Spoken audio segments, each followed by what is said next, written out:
Le 23 septembre 2019, à New York, aux Nations Unies, à l'occasion du sommet mondial pour le climat,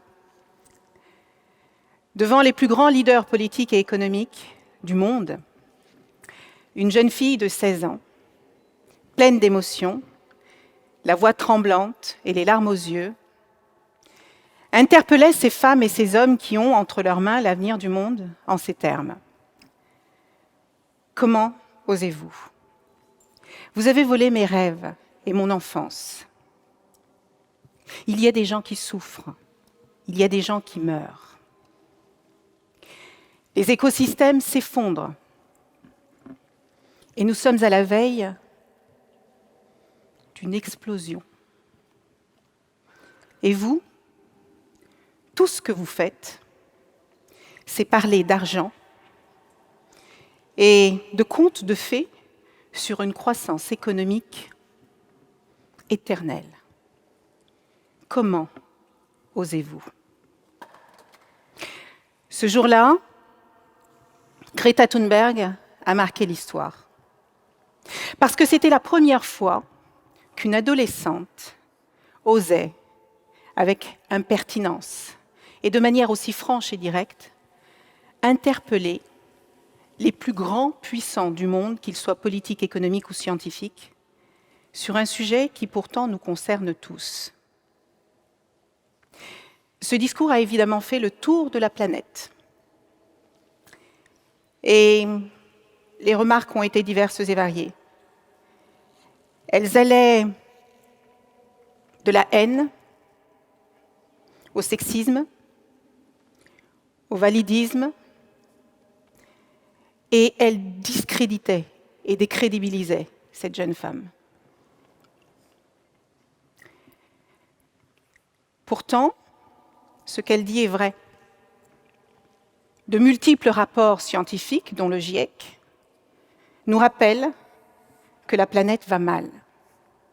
Et si ça n'est pas suffisant, il suffit de regarder les catastrophes naturelles auxquelles nous avons été confrontés ces dernières années, que ce soit les incendies aux États-Unis, en France ou au Cap-Vert, que ce soit les inondations au Pakistan, au Brésil ou en Allemagne. Notre planète ne va pas bien. Et c'est une gamine de 16 ans qui est allée rappeler qu'il était temps de prendre de véritables actions. Le discours de Greta Thunberg a également éveillé des consciences. Sur moi, il a agi comme un wake-up call, parce que je me suis toujours considérée comme une femme engagée. Mais parfois, vous savez, par paresse, par négligence, ou simplement par naïveté, ou par lâcheté, on abandonne certains combats. Eh bien, ce jour-là, Greta Thunberg m'a rappelé ses engagements que j'ai toujours eus chevillés au corps. Et j'aimerais, si vous le voulez bien ce soir, vous partager quelques-unes de ces questions existentielles qui m'empêchent parfois de dormir, même si je ne trouve pas les réponses. Nous sommes à une époque extrêmement complexe et difficile, pleine d'incertitudes. Et en même temps, c'est une époque où on n'a jamais eu autant accès à la connaissance. C'est une époque à laquelle tous les développements scientifiques et technologiques sont exponentiels. Et cela prouve, si c'est encore nécessaire, toute l'intelligence et les potentialités des êtres humains. Mais alors pourquoi est-ce que nous n'avons pas mis cette intelligence pour accélérer les droits humains fondamentaux? Pourquoi 75 ans après la Déclaration universelle des droits de l'homme, certaines personnes ont droit de vivre dans la dignité et avec le respect, et d'autres pas? Pourquoi, en 2023, les femmes ne sont-elles pas encore traitées de manière concrète et pratique comme les égales des hommes? Comment est-il possible qu'une fille n'ait pas accès à l'éducation simplement parce qu'elle est née fille? Comment peut-on tuer une femme au prétexte qu'elle portait mal son voile? Comment est-ce qu'il est possible que certaines personnes imaginent qu'elles savent mieux que les femmes à quel moment elles peuvent avoir des enfants ou pas? Comment? Comment est-il possible qu'au XXIe siècle, un policier assassine, au vu et au su de tous, un être humain en lui posant sur la nuque pendant 8 longues, très longues minutes son genou? Comment est-il possible que 10% des personnes les plus riches de la planète possèdent 75% de la puissance économique mondiale? Et comment, en même temps, on trouve l'argent pour créer des murs de barbelés et empêcher les migrants qui cherchent à fuir la misère et la pauvreté de venir, au lieu d'utiliser cet argent pour leur permettre de vivre en dignité chez eux et d'avoir des perspectives plus acceptables pour leur avenir? Comment est-il possible que l'on considère qu'une personne, parce que jeune, parce que fille, parce que porteuse d'un autisme, n'a pas le droit de manifester sa colère, sa tristesse et son désespoir quant à l'état de la planète dont elle héritera? Beaucoup de ces questions n'ont pas de réponse. Pourtant, ce discours de Greta Thunberg m'a rappelé combien il est important de rester concentré dessus. Lorsque j'étais plus jeune, comme beaucoup d'entre vous certainement, l'une de mes questions préférées, c'était « pourquoi ?» Et immédiatement après la réponse, je disais « mais c'est pas juste ». Et que ce soit mon père, ma mère ou mes professeurs, ils me disaient « bah oui, mais c'est comme ça ». Et le pire, c'est quand ils me disaient « parce que ». Bah oui, toutes ces personnes-là pensent que le monde est imparfait et qu'on doit l'accepter en tant que tel. Bah oui, mais non, en fait. On n'est pas obligé d'accepter les injustices du monde juste parce qu'elles ont toujours existé. Moi, je crois qu'indépendamment de notre genre, de notre couleur de peau, de notre religion, que l'on vienne du nord ou du sud, qu'on soit né à la ville, à la campagne ou à la montagne, que l'on soit unijambiste, que notre orientation sexuelle soit différente, eh bien, on devrait avoir la possibilité d'exprimer nos souffrances. J'ai le sentiment pourtant que certaines personnes ont abandonné. J'ai le sentiment que certaines personnes se disent « mais à quoi ça sert tout ça ?» Eh bien, je vais vous dire que dans ma vie, j'ai porté de nombreux combats. En tant que femme, en tant que mère, en tant que professionnelle, en tant que noire, handicapée, j'en ai porté des combats. Et il y a quelque chose de magique quand vous portez certains combats, c'est que vous donnez du sens à votre vie. C'est que vous savez pourquoi vous vous levez le matin. Et même quand vous parvenez à ne changer la vie que d'une seule personne, eh bien vous vous rendez compte que ces combats valent la peine.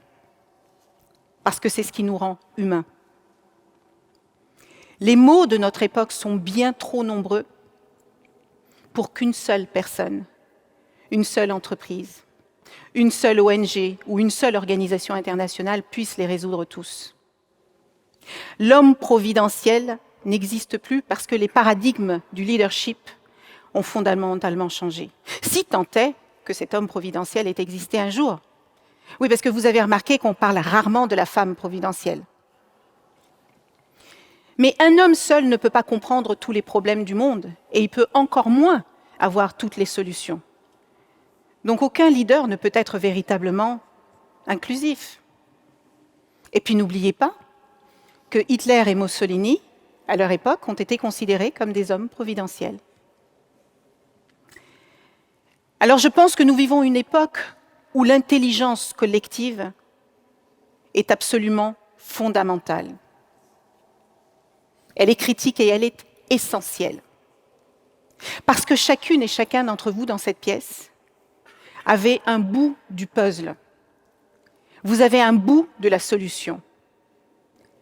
Mais peut-être que par paresse, par lâcheté, par procrastination, vous avez décidé de ne pas vous en mêler. Parce que c'est compliqué de se battre. C'est compliqué d'être un militant. Greta Thunberg a été traitée de malade mentale. On lui a dit qu'il fallait qu'elle soit une gentille fille et qu'elle reste à sa place. Pour la décrédibiliser, on a dit qu'elle était climato-hystérique. Pourtant, cette jeune fille a fait plus en 5 ans que des adultes n'ont fait en 20 ans pour nous alarmer sur l'état de la planète.